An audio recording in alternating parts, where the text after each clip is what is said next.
Paz do Senhor, queridos irmãos, pastor Davi Passos, aqui para mais uma aula de Escola Bíblica Dominical, onde nós estaremos tratando aqui da nossa nona aula do nosso quarto trimestre de 2025.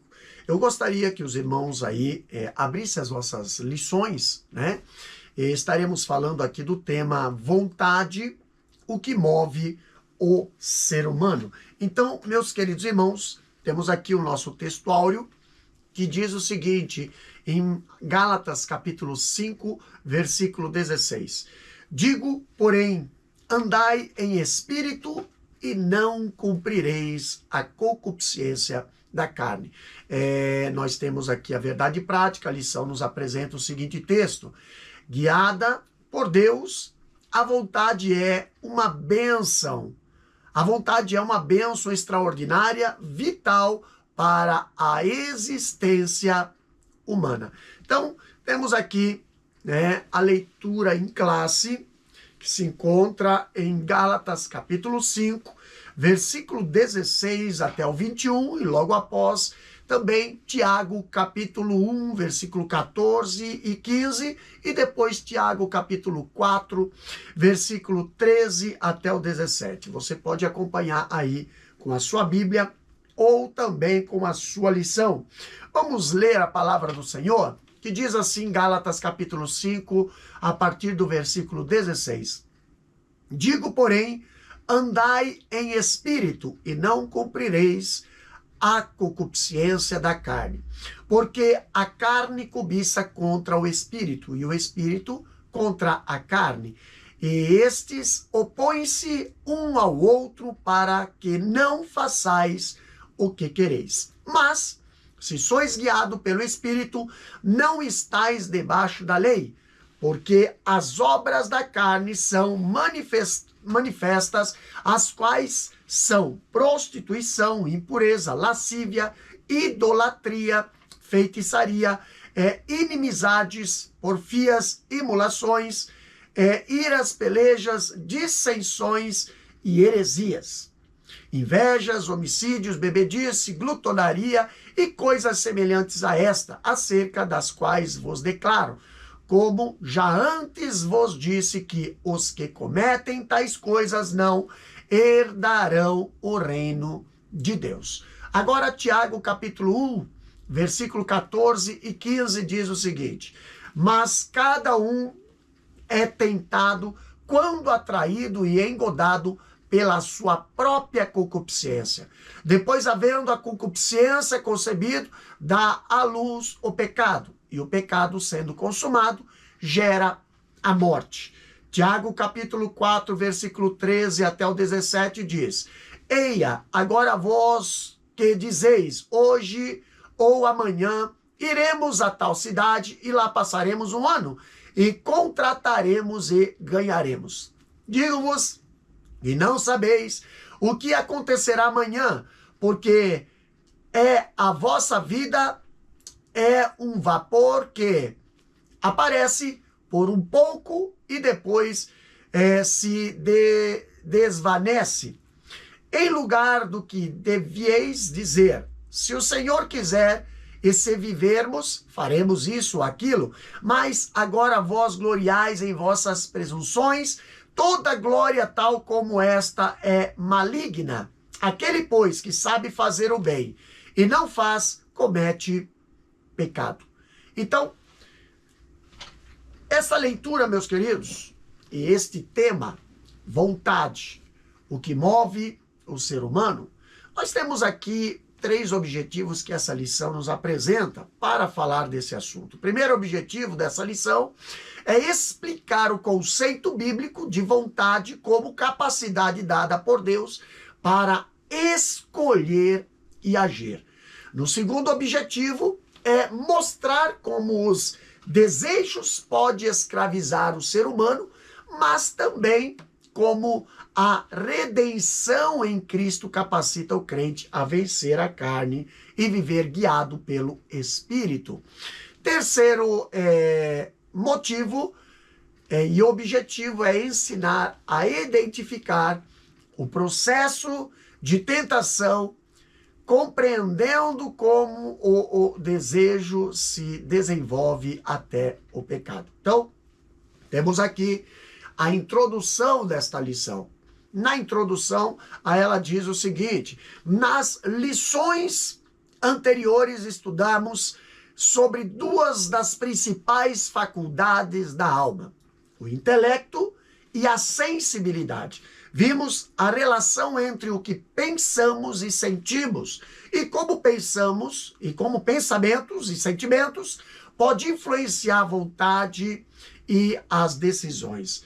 Pensar, sentir, desejar e agir costumam compor um mesmo fenômeno na experiência humana. É fundamental compreender como isso funciona à luz da palavra de Deus. E nessa lição estudaremos mais especificamente a respeito da vontade. Então, aqui nesta introdução, nós vemos que nós já estudamos, né, duas das principais faculdades da alma. A primeira é o intelecto, né, que é a razão ou o pensamento. E a sensibilidade, que é os afetos ou sentimentos. Então, nesse capítulo, nessa aula, nós vamos estudar a terceira faculdade. A terceira faculdade, que é a vontade, né? Ali é a volição ou desejo. Então, aqui vale ressaltar, né, e enfatizar novamente que o homem é um ser que pensa, um ser que sente e um ser que deseja, tá? E que, como resultado disso, age. Então, essas faculdades podem operar distinta e separadamente, né? Quer dizer que sem conexão direta uma com a outra. Então, mas também pode fazer parte de um mesmo fenômeno da experiência humana, né? O que é bastante comum e é necessário que entendamos como isso funciona à luz da Bíblia. Então, nós sabemos que o homem, ele é um ser que deseja, tá? Então, quando olhamos para a antropologia do Antigo Testamento, né? Ali, o escritor Hans Walter Wolff, no seu clássico, ele enfatiza bastante o aspecto racional do ser humano, né? Mas também apresenta uma longa análise do homem como ser que deseja, né? Que ele chama ali de ser humano necessitado, né? Então ali ele, quando falamos ali Gordon e Clark, ele também dá muita ênfase ao aspecto humano racional, inclusive como sendo o principal sentido com o qual o termo coração é empregado na Bíblia, mas também admite que o significado da vontade está presente em diversas passagens bíblicas, né? Mencionando que seja 30% das referências. Então, aqui nós vemos que no seu contexto, o autor ele apresenta um estudo do emprego, né, do termo hebraico nefesh, né? Nefesh, que quer dizer alma, ao longo do Antigo Testamento, destacando que em várias passagens tem o significado, né, de goela, né, boca ou garganta, né, goela. Então, como é o caso ali de Isaías capítulo 5, versículo 14, também Abacuque capítulo 2, versículo 5 e Salmos 107, versículo 5 e Eclesiastes capítulo 6, versículo 7. Então, o que mais nos importa notar aqui é a relação da alma com a fonte dos desejos humanos. O último texto citado, que é Eclesiastes capítulo 6, versículo 7, que eu acabei de falar antes, é bem exemplificativo. Quando diz ali, todo o trabalho do homem é para a sua nefesh, né? que quer dizer boca, e, contudo, nunca se satisfaz a sua cobiça. Então, os demais textos apresentam ali a alma do homem, ou figuras como a própria sepultura, né? Como fala em Isaías capítulo 5, versículo 14. Agora, com o sentido de fome e sede também. Nesses textos, né, Nefesh, ele sempre aparece como um órgão necessitado e que não alcança plena satisfação. Mais para frente, nós vemos que Wolff, ele analisa textos que retratam a alma como uma garganta sequiosa, né? Se nós formos olhar lá em Jeremias capítulo 31, versículo 12 até o 12 e o 25, ali ele fala, né, que Jeová restaura e sacia como um jardim irrigado. Então, o versículo citado refere-se à restauração de Israel, né? Hão de vir e exultarão na altura de Sião, e correrão aos bens do Senhor, o trigo e o mosto, e o azeite e os cordeiros, e os bezeiros, e a sua alma será como um jardim regado, e nunca mais andarão tristes. Então, porque satisfaz a alma cansada, e toda a alma entristecida, saciei. Então, esse texto aqui, nós vemos que, podemos notar com clareza que a alma é a sede dos desejos que só podem ser realmente saciados por Deus. Então, do universo de figuras bíblicas, o escritor ele destaca elementos como água e mel, pão e ar, né? O que quer dizer ali? Respiração, né? Reforçando a garganta como representação da alma, né? Quando diz, pois para os semitas o ato de comer, de beber e de respirar realizava-se na garganta, assim ele era simplesmente a sede das necessidades elementares da vida. Então, a partir dessa análise, presta bem atenção, nós podemos encontrar sinônimos para a volição humana, alguns deles ali citados pelo próprio escritor ali, né, comentarista Wolff, né, que quer dizer ali anseio, desejo, busca e anelo. Então, com base nisso, o autor elabora o que podemos chamar de um conceito para a alma, né? O impulso da ânsia humana como sujeito do desejar. Então, texto ali, talvez ali o texto bíblico que mais nos lembre essas figuras destacadas aqui, seja o Salmo 42, em que o salmista, ele é enfático quando, ao anelo da sua alma, usada principalmente a sede, né, para expressar a sua necessidade ou desejo, como diz o versículo 1 e o versículo 2 do Salmo 42. Então, o autor bíblico, ele não poderia usar figura mais simbólica para descrever o estado da sua alma que a corça cansada. Então, certamente, perseguida intensamente e desejosa por encontrar água e saciar-se. Então, é com esse panorama inicial que nós queremos aqui situar nosso estudo da vontade humana como força que nos move à ação. Então, ser guiada por Deus, a vontade é uma bênção extraordinária, vital para a nossa existência. Então, vamos para o primeiro tópico da nossa lição, que tem o tema vontade, motivação e ação. No primeiro ponto diz conceito de vontade. Vamos lá? Volição ou vontade é a capacidade humana de desejar, querer, almejar, escolher e agir. Pode ser entendida também como motivação. Sem desejo ou vontade não há motivação e, via de consequência, ação. Nesse conceito amplo, a manifestação da vontade, mesmo quando o que fazemos não era originalmente nossa vontade, mas de outro.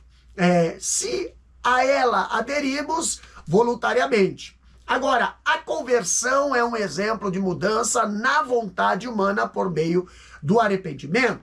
Todo verdadeiro cristão é alguém que, impulsionado pela graça de Deus, renunciou sua própria vontade para fazer a vontade de Cristo. É o livre-arbítrio funcionando. Queridos, a vontade é uma força interior dada por Deus e que põe o ser humano em movimento em todas as áreas da vida. Essa força foi corrompida com a queda. Isso quer dizer, assim como tudo o mais no homem. Mas ainda se mostra vital para a existência humana. Num sentido geral, vontade ou violação pode ser conceituada com a capacidade humana de desejar, de querer, almejar, escolher e agir.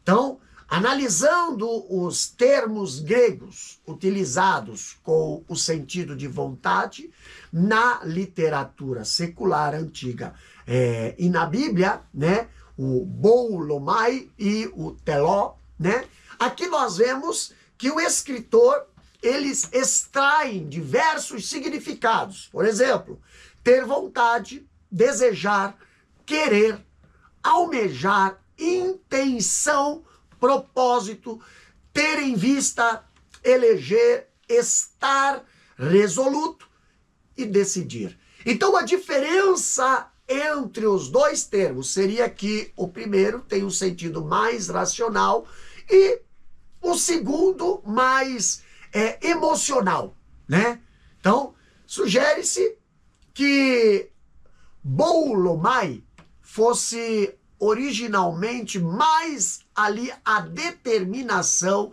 que surge da consideração, consciente, livre da emoção, o esforço, em contraste com o desejo mais emocionalmente orientado, que é expresso por eteló, Então, referindo-se mais especificamente ao emprego de boulomai, no Novo Testamento, os citados autores aqui, eles afirmam que o termo pode denotar a volição consciente como consequência de reflexão específica. Uma decisão ali da vontade é que pressupõe a possibilidade de liberdade da decisão.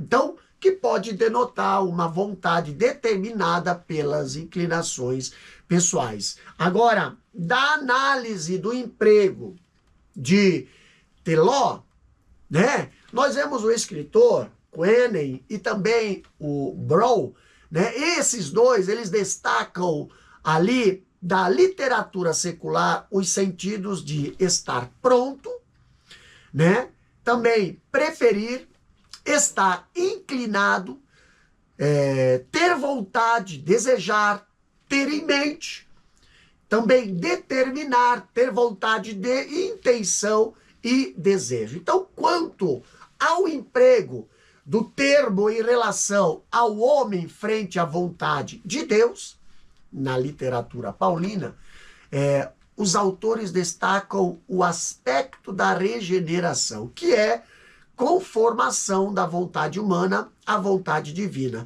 pela graça de Deus, de forma que, Filipenses capítulo 2, versículo 13, ali diz que o crente já não fica em contradição com a vontade de Deus. Deus é quem age nele, desejar e o realizar fica sendo dádivas de Deus. Então, toda a violação e o comportamento humano deve, portanto, realizar-se baseados na obediência a Deus e de acordo com a sua vontade salvífica.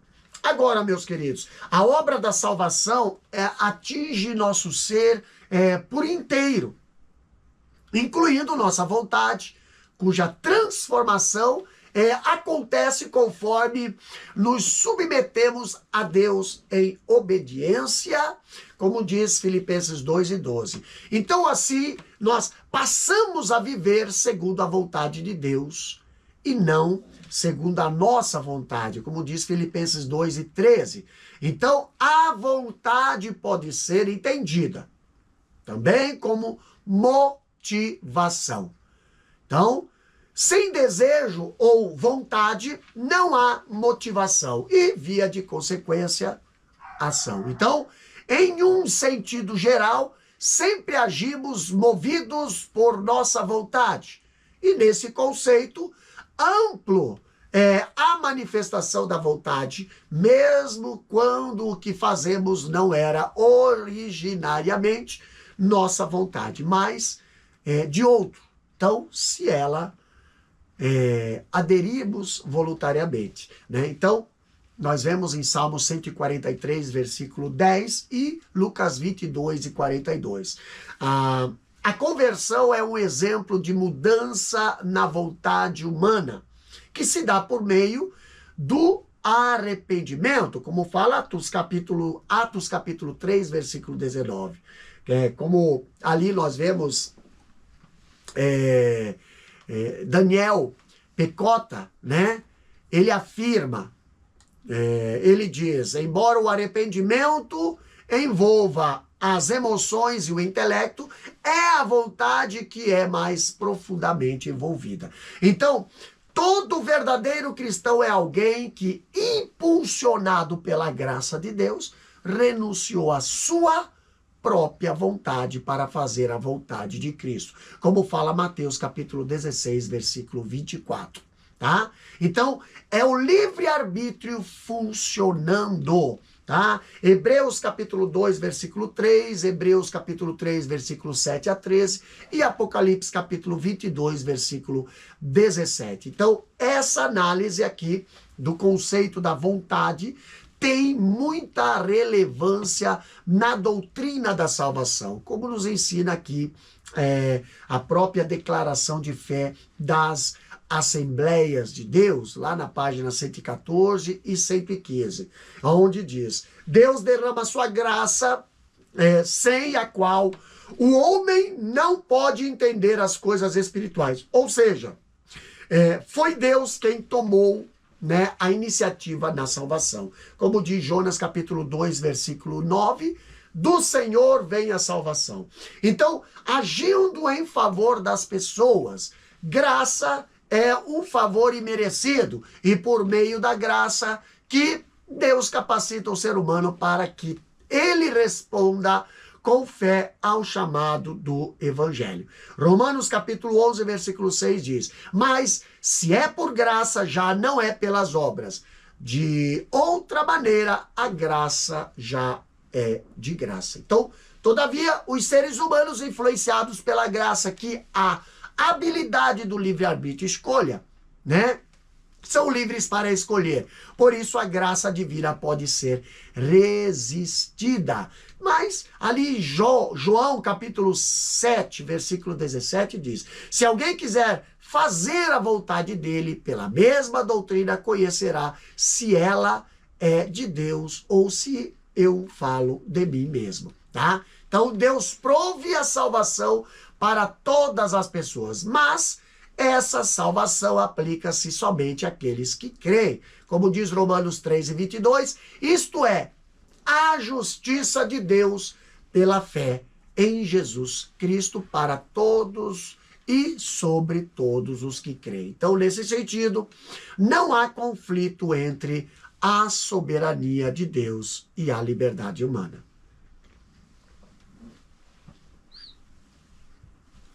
Segundo ponto. No segundo ponto, nós temos o tema do pensamento à ação. O que a lição diz? Um pensamento pode ser apenas um pensamento, sem relação alguma com um sentimento ou um desejo. Por exemplo, podemos pensar em uma viagem que fizemos sem que isso nos traga qualquer emoção, mas também podemos recordar com nostalgia e desejar viajar novamente. E esse desejo pode nos motivar a comprar a passagem e repetir a experiência. Em um caso, assim ocorre um fenômeno completo: pensamento, sentimento, desejo e ação. Aconteceu com Eva no Éden. Em sua conversa com a serpente, a mulher refletiu sobre o significado do fruto da árvore da ciência do bem e do mal, até ser enganada. Ao acreditar na falsa elevação que obteria, né, como diz ali, sereis como Deus, Gênesis 3:5, certamente sentiu alguma emoção. O próximo passo foi a manifestação do desejo que gerou a ação. Tomou do fruto e comeu. Então, quando nós estudamos o conceito de vontade, é imperativo considerar a relação que essa faculdade da alma tem com as demais. Por exemplo, o pensamento e o sentimento. Então, um pensamento pode ser apenas um pensamento sem relação alguma com um sentimento ou desejo. Agora, a relação entre pensamento e vontade pode ser ilustrada com o seguinte quadro.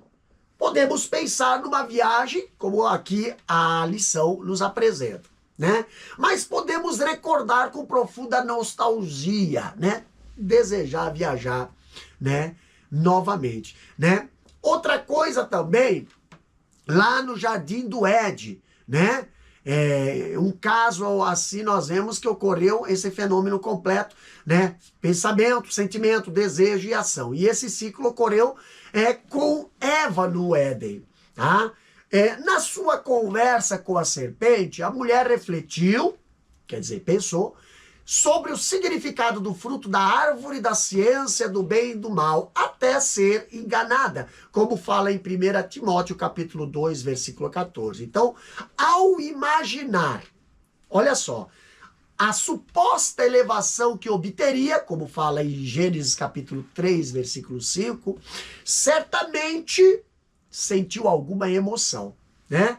Uma empolgação, talvez, né? O próximo passo ali foi a manifestação do desejo, que gerou a ação, né? Que foi, tomou do fruto e comeu, como fala Gênesis 3 e 6. Então, assim, houve pensamento, houve emoção, vontade e também ação. E esta última é a exteriorização pelo corpo das faculdades e impulsos da alma. Aqui nós temos o sentimento e vontade. Então, quanto à relação entre vontade e sentimento, não é incomum ocorrer a confusão entre essas duas faculdades. Por exemplo, um exemplo disso está relacionado com a fome, né? Às vezes afirmamos que estamos sentindo vontade de comer. Em princípio, a fome é apenas uma necessidade fisiológica, mas sabemos que banquetes não são preparados apenas por causa do estômago. Como nós vimos no início deste capítulo, os desejos humanos em geral têm relação com a alma, tanto que o nefesh, né, aparece às vezes na literatura hebraica como com esse sentido, né? A linguagem bíblica é ampla e não fragmentada, como já abordamos. Então, assim, o conceito de desejo à luz da Bíblia não é apenas fisiologia, tá? Que quer dizer, principalmente, porque as Escrituras buscam descrever o ser humano a sua integralidade, tá? Então, em relação à vontade, o apetite é um desejo que surge para que o ser humano satisfaça uma necessidade, tá? Se nós olharmos, nós veremos isso melhor no tópico 2, né? E no subtópico 1, quando trataremos né, ali da experiência do povo de Israel no deserto. Então, por que então às vezes tratamos essa vontade como um sentimento? Se nós olharmos em alguns casos, isso é correto, já que a vontade de comer, né, pode não ser real ou fisiológica, mas emocional. Então, a ansiedade pode ser um fator desencadeador da vontade de comer, mesmo não havendo uma necessidade fisiológica real. Então, a tristeza também pode estimular-nos à busca de alimento, na vã tentativa de superá-la. Então, em casos assim, sentimos, né, ou sentimento e vontade confundem-se e relaciona-se com a própria fisiologia, tá? Agora, no terceiro ponto, aqui diz fraqueza de vontade. A lição diz: Adão pecou sem ser enganado. Isso significa que seu entendimento da proibição e consequências relativas ao fruto da árvore do conhecimento do bem e do mal não foi alterado. O problema de Adão não se deu na esfera da vontade. Em vez de permanecer firme em seu propósito de obedecer a Deus, decidiu pecar aderindo à vontade de Eva, que lhe deu o fruto. Quantas decisões erradas tomamos plenamente conscientes de suas consequências, da violação de uma restrição alimentar a condutas mais graves. Muitas vezes o desejo fala mais alto do que a razão. A busca do prazer pelo prazer é uma característica da cultura hedonista. Vícios e compulsões arrastam multidões, mesmo que elas conheçam seus destrutivos efeitos. Assim, só Jesus pode libertar o ser humano de prisões espirituais.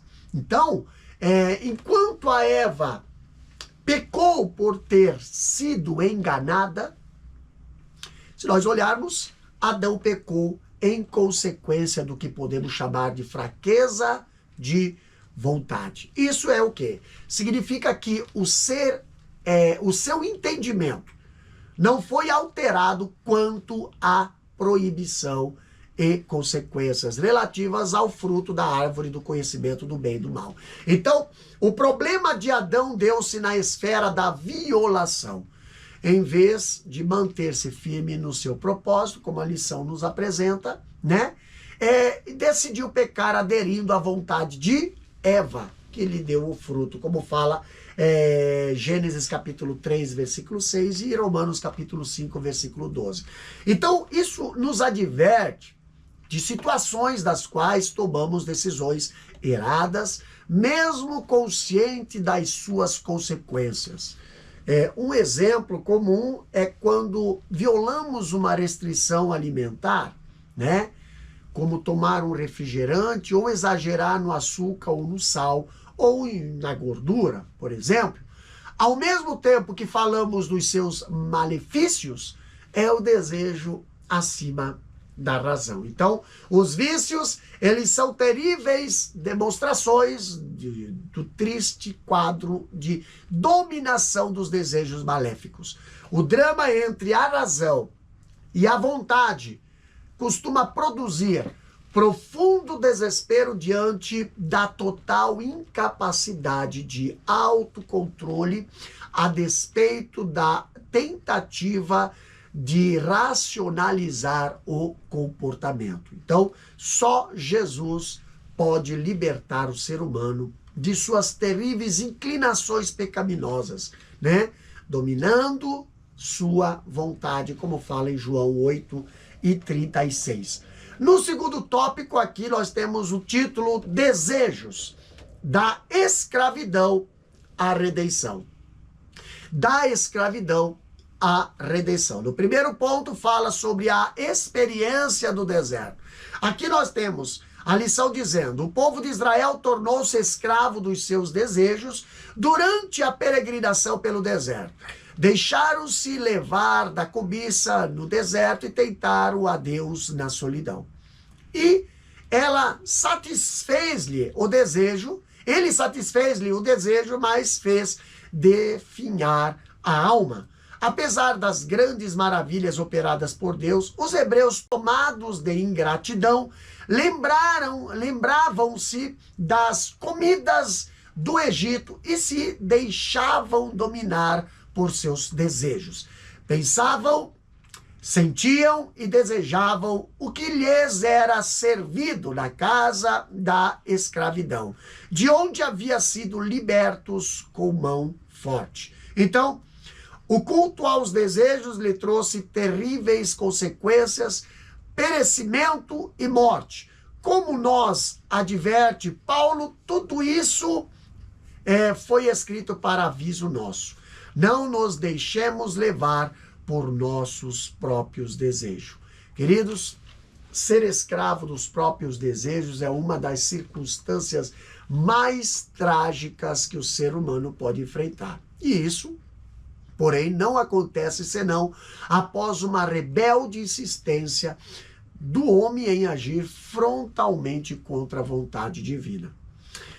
Não raro, essas atitudes revelam ingratidão, como aqui aconteceu com o povo hebreu no deserto.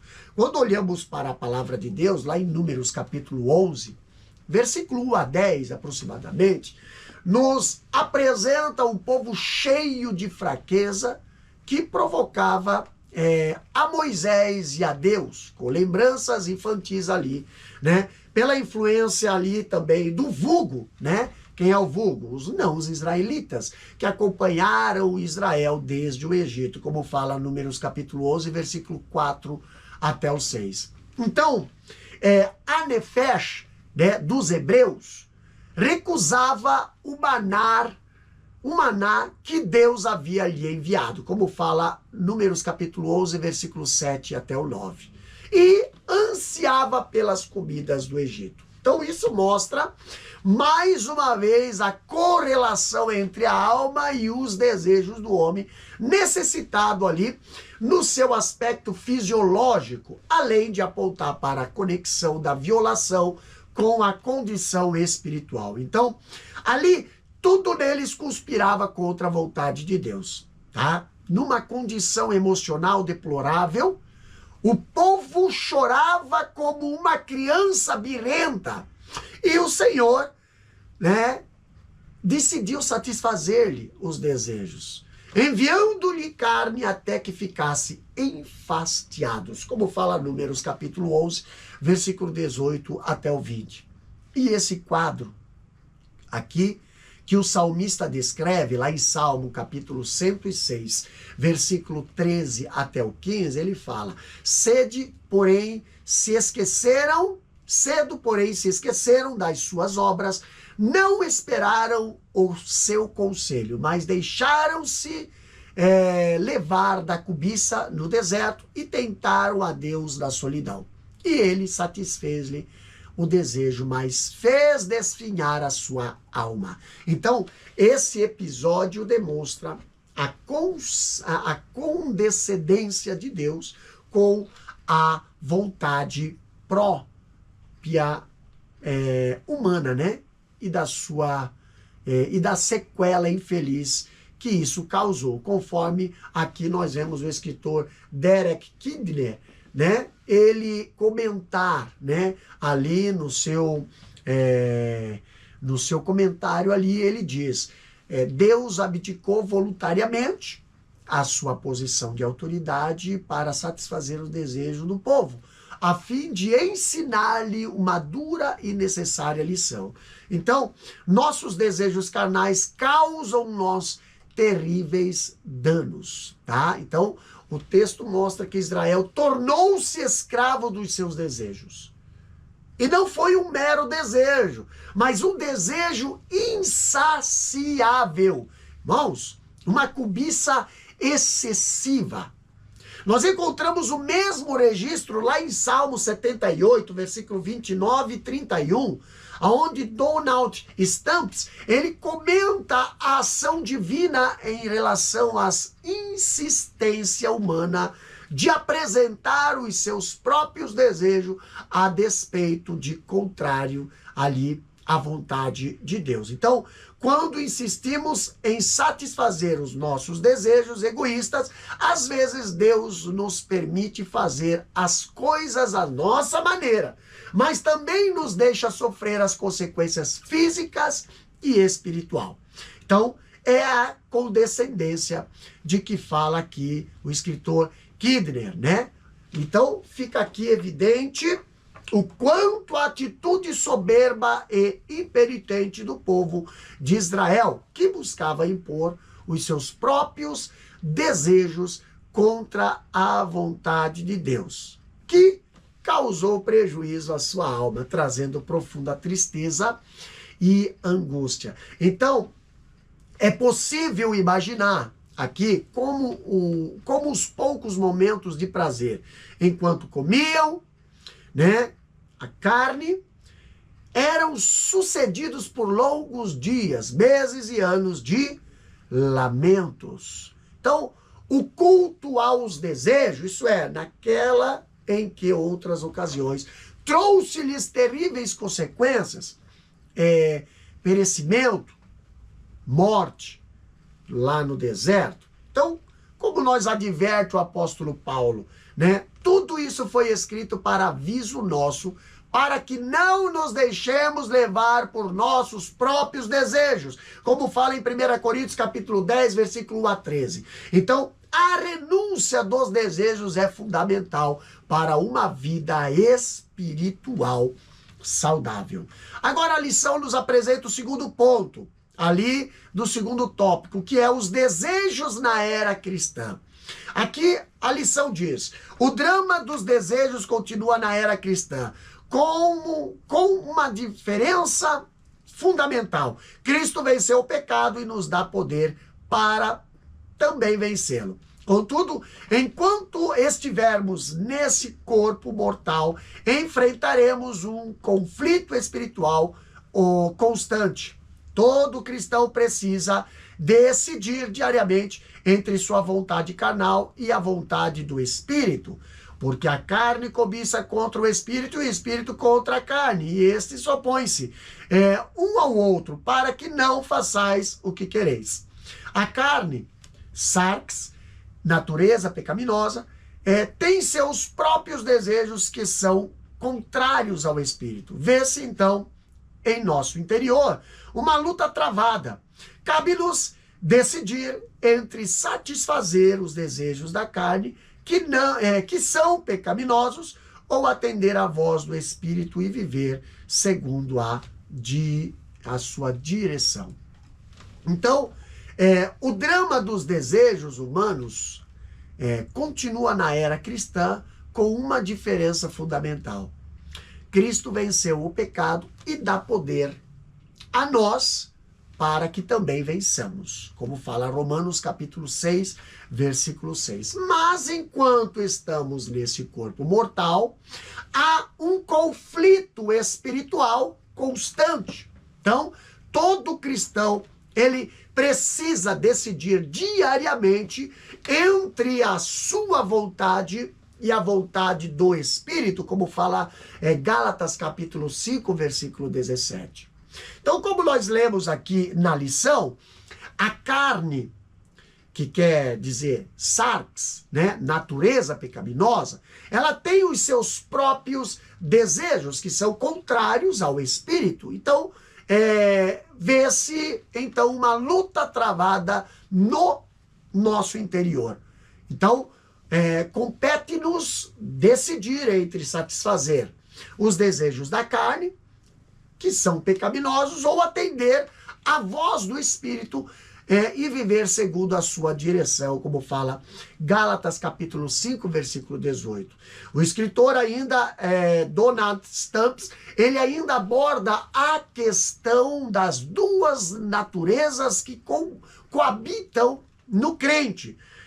explicando que a rejeição dos desejos carnais é, pela graça de Deus, um ato de vontade. Isso quer dizer, uma escolha, né, da pessoa regenerada. Então ali ele fala, né, embora os cristãos nascidos de novo tenham recebido a nova vida do Espírito de Deus, eles ainda retêm a natureza pecaminosa com as suas más inclinações e tendências de se rebelar contra Deus, como fala Gálatas capítulo 5, versículo 16 a 21. Então, essa natureza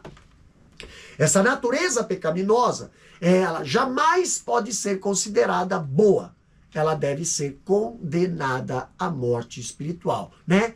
Ou ali crucificada com Cristo, como diz a referência em Romanos capítulo 6, versículo 6, Gálatas 2 e 20, Gálatas capítulo 5 e 24. E vivenciada com a ajuda e o poder do Espírito de Deus, como diz Romanos 8 e 13. Então, os seguidores de Cristo vencem a natureza humana negando-se a si mesmo diariamente. Isso quer dizer, deixando de lado seus próprios desejos egoístas e escolhendo ali o caminho de Deus, como fala Mateus, capítulo 16 e 24, Romanos 8, 12 a 13 e Tito, capítulo 2, versículo 12. Então, eles fazem uma escolha deliberada de eliminar de suas vidas tudo que poderia comprometer seu relacionamento com Deus ou levá-los a desafiar, né, ou desagradar a ele. Então, Paulo, ele expõe o seu drama pessoal entre a vontade do homem espiritual e a vontade do homem carnal, né, vendido sob o pecado. Quando ele fala, né, porque eu sei que em mim, isto é, na minha carne, não habita bem algum, e com efeito, o querer estar em mim, mas não consigo realizar o bem. Romanos capítulo 7, versículo 18. Então, isso significa que a vontade do homem natural não regenerado não é suficiente para vencer a força do pecado. Quando olhamos no versículo 22, aqui do mesmo capítulo, o apóstolo, ele refere-se ao homem espiritual cuja vontade é inclinada para a vontade de Deus, né? Quando ele diz, porque segundo o homem interior, tenho prazer na lei de Deus. Então, logo na sequência, refere-se ao conflito que persiste entre duas naturezas do cristão nascido de novo. Lá no capítulo 7, versículo 24 de Romanos, ele diz, mas vejo nos meus membros outra lei que batalha contra a lei do meu entendimento e me prende debaixo da lei do pecado que está nos meus membros, tá? Terceiro ponto do segundo tópico fala sobre a decisão do homem redimido. Aqui a lição diz, a obra da salvação realizada por Cristo nos liberta do poder do pecado. Diante dos desejos da carne e da vontade do Espírito, o homem redimido inclina-se para as coisas do Espírito. Isso é, resultado de sua nova natureza. Significa que não podemos nos conformar com o desejo do velho homem, mas pelo poder do Espírito, nos dedicar ao processo de mortificação de nossa carne, a velha natureza. Nossos desejos pecaminosos não deixam de existir, mas em Cristo triunfamos sobre eles, vivendo, andando e frutificando no Espírito. Tá? Então, como nós já enfatizado aqui, a luta interior entre as inclinações da natureza pecaminosa e do espírito do homem regenerado exige do cristão uma tomada de decisão. Então, com a graça de Deus, é possível vencer a força do pecado e não ceder às paixões carnais, pois é a obra da salvação realizada por Cristo que nos liberta do poder do pecado. Então, diante dos desejos da carne e da vontade do Espírito, o homem espiritual recebe de Deus a graça para decidir ali pelas coisas do Espírito.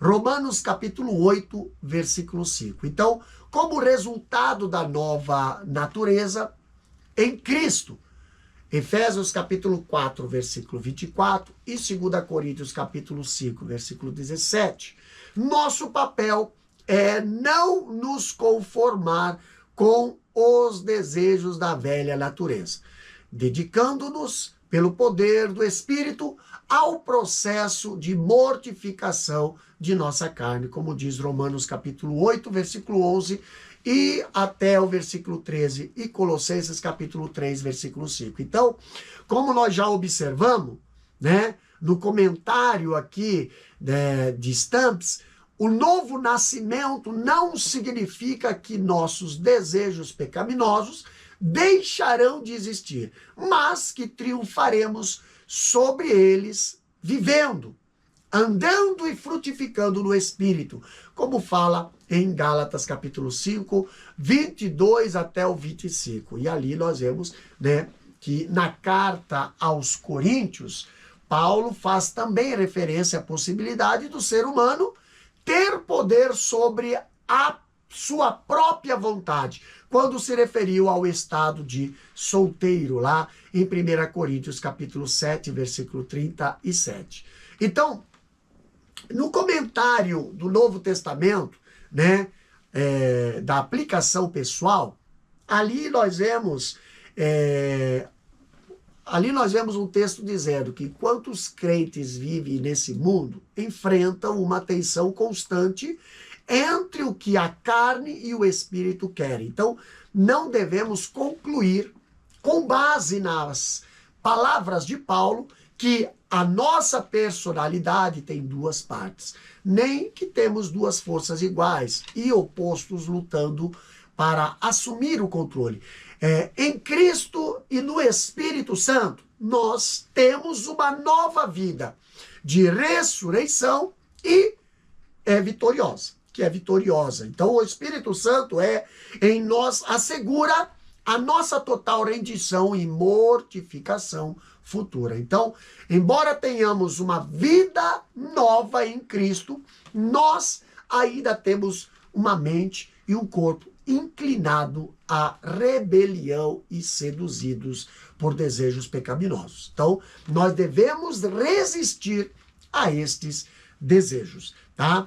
No terceiro tópico, nós temos aqui o título, o ensino sobre os desejos em Tiago. Então, primeiro ponto fala, atração e engano. Acompanha na sua lição. Tiago, capítulo 1, versículo 14 e 15, trata dos desejos carnais e suas consequências, empregando o conhecido termo concupiscência, que quer dizer epitomia, né? Com o sentido de maus desejos. O apóstolo refere-se ao processo de tentação e pecado. Mas cada um é tentado quando atraído e engodado por sua própria concupiscência.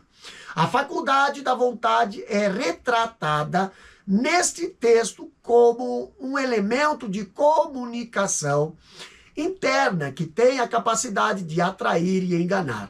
Assim sendo, o mau desejo é capaz de afetar a própria razão, levantando-a a acreditar, né, que o pecado não produz consequências ruins, mas boas. Nesse processo, a mente é entorpecida depois do desejo ter sido aguçado.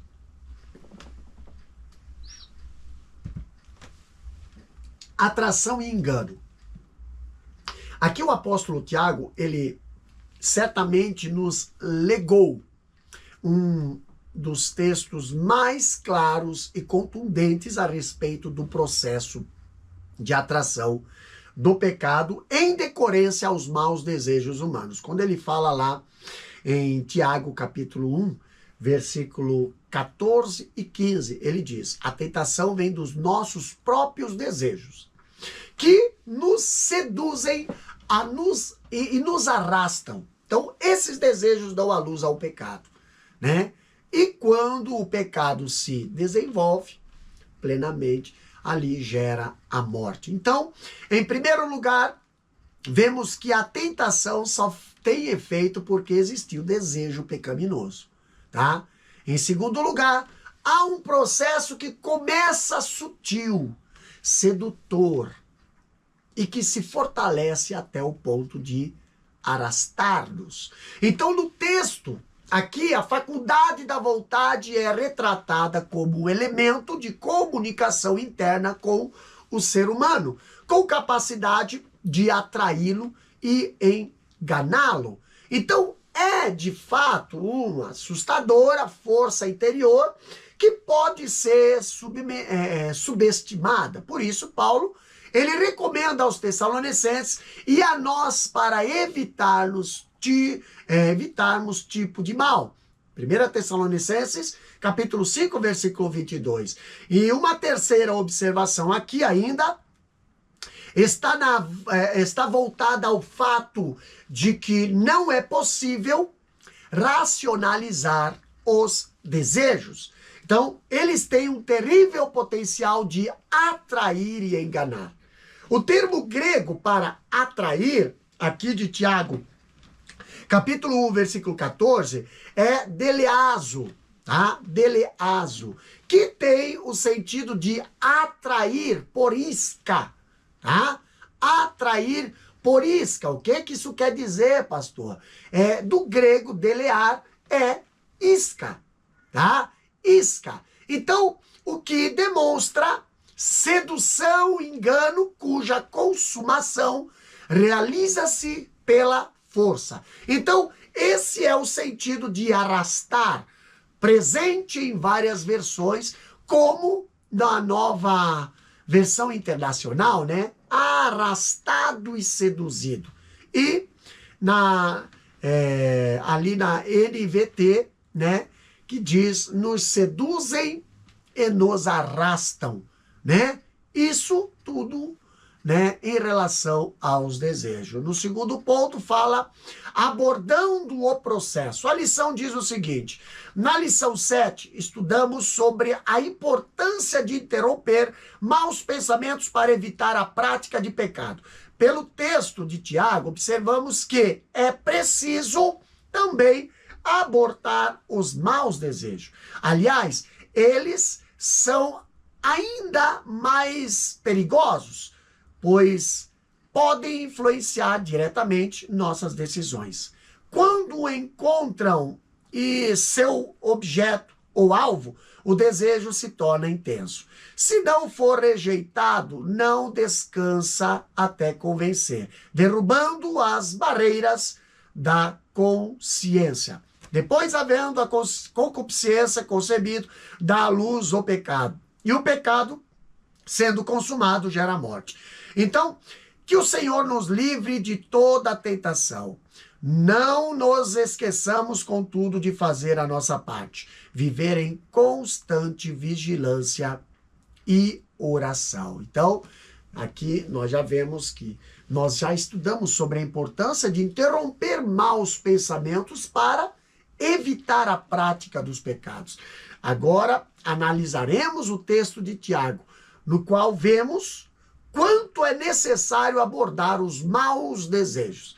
Então, abortar os maus desejos, tá? É necessário abortar os maus desejos. Então, o pensamento, portanto, é uma fase interior à vontade. Então, os desejos são ainda mais perigosos que os pensamentos, porque podem influenciar diretamente nas decisões, né?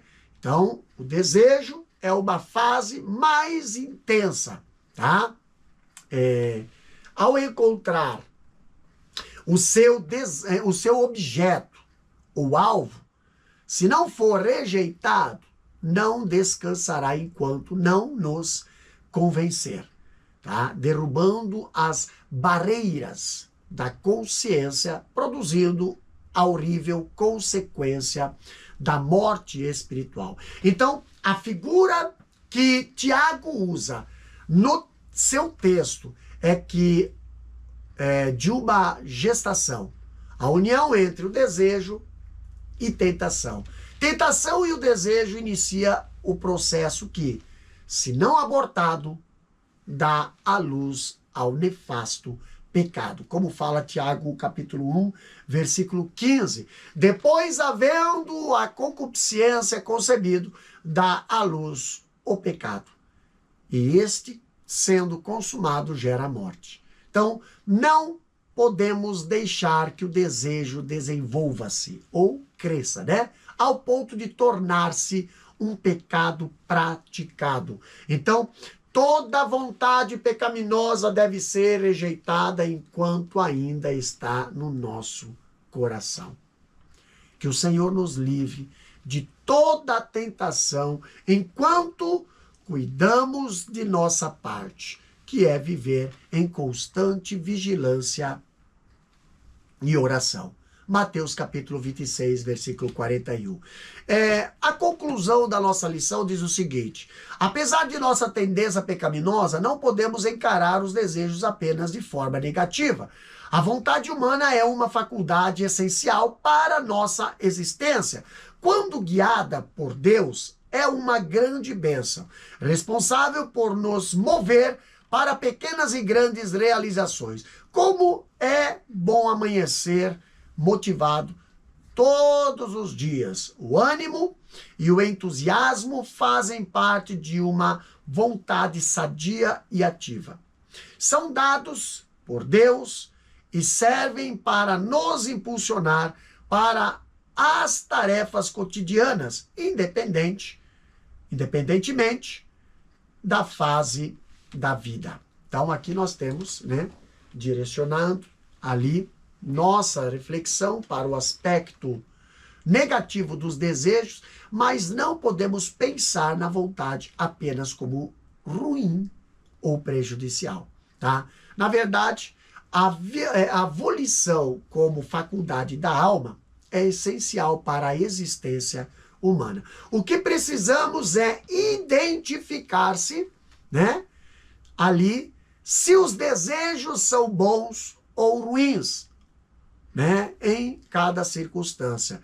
Em um sentido geral, a vontade é vista em situações práticas como desejar, querer, almejar, intenção, né, propósito, ter em vista, eleger, estar resoluto, decidir, estar pronto, preferir, estar inclinado, ter em mente, determinação, intenção, etc. Então, são impulsos fundamentais tanto para a realização de tarefas cotidianas quanto para projetos de toda a vida. Então, quando guiada por Deus, a vontade é uma extraordinária bênção, pois é ela que nos move para pequenas e grandes realizações. Então, uma pessoa sem vontade perde o sentido da existência. E uma das características da depressão é a perda de vontade, é a perda do interesse ou prazer, né, em realizar as coisas mais simples da vida. Então, como é bom amanhecer, como diz a lição, motivado todos os dias. Então, o ânimo e o entusiasmo fazem parte de uma vontade sadia e também ativa, né? Quem nos deu foi Deus. E ambos servem para impulsionar-nos para novos projetos, independentemente da fase da vida. É Deus quem renova nosso ânimo a cada manhã e que nos dá sonhos, planos e projetos para todo o tempo da vida que ele planejou para nós. Então, cabe a nós buscarmos a vontade divina e vivê-la em santo temor, como fala Salmo 92, versículo 12 e 14, no livro do profeta Joel, capítulo 2 e 28, e Tiago, capítulo 4, versículo 15. Vamos para a revisão da nossa lição, aqui o nosso questionário, que diz assim a primeira questão: qual o conceito de vontade? Resposta: volição ou vontade é a capacidade humana de desejar, querer, almejar, escolher e agir. pode ser entendida também como motivação. Segunda questão, como se dá um fenômeno completo envolvendo vontade e ação? Resposta, em um caso assim ocorre um fenômeno completo, pensamento, sentimento, desejo e ação. Terceira questão, como se dá o conflito entre vontade e razão? Resposta, da violação de uma restrição alimentar a condutas mais graves. Muitas vezes, o desejo fala mais alto que a razão. A busca do prazer pelo prazer é uma característica da cultura hedonista. Quarta questão, como deve agir o homem redimido diante dos desejos da carne? Resposta, diante dos desejos da carne e da vontade do espírito, o homem redimido inclina-se para as coisas do espírito, como diz Romanos 8:5. Quinta e última questão, como os desejos atuam para nos enganar? Resposta, assim sendo, o mau desejo é capaz de afetar a própria razão, levando-a a acreditar que o pecado não produz consequências ruins, mas boas. E aqui nós finalizamos mais uma lição, mais uma aula aqui, né? É aula 9 do quarto trimestre de 2025, tá? Que Deus abençoe a você, professor, que Deus abençoe a você, aluno, que Deus abençoe a todos que vão estar assistindo essa aula. Não esqueça de se inscrever em nosso canal, ativando o sininho e estando recebendo aí semanalmente material, aí subsídio teológico e aulas de estudos doutrinários e teológicos aí para você. E também assuntos da escola bíblica dominical. Amém? Pai querido, Pai eterno, te agradecemos por mais esta aula, Senhor. Te agradecemos, Pai, por cada aluno que estará, Senhor, assistindo esta aula. Abençoa cada um, Senhor. Pai Santo, nos protege, nos guarda, Senhor, com o teu Espírito Santo, a nossa alma, o nosso entendimento, Pai. Para que nós não venhamos, Senhor, a pecar contra ti, Pai Santo, mas que a tua palavra venha, Senhor, estar guardada e conservada em nosso coração. Deus abençoe a cada um, Senhor. Abençoa cada classe de aula, abençoa cada professor. É o que nós te agradecemos no nome de Jesus. Amém e amém. Que Deus nos abençoe.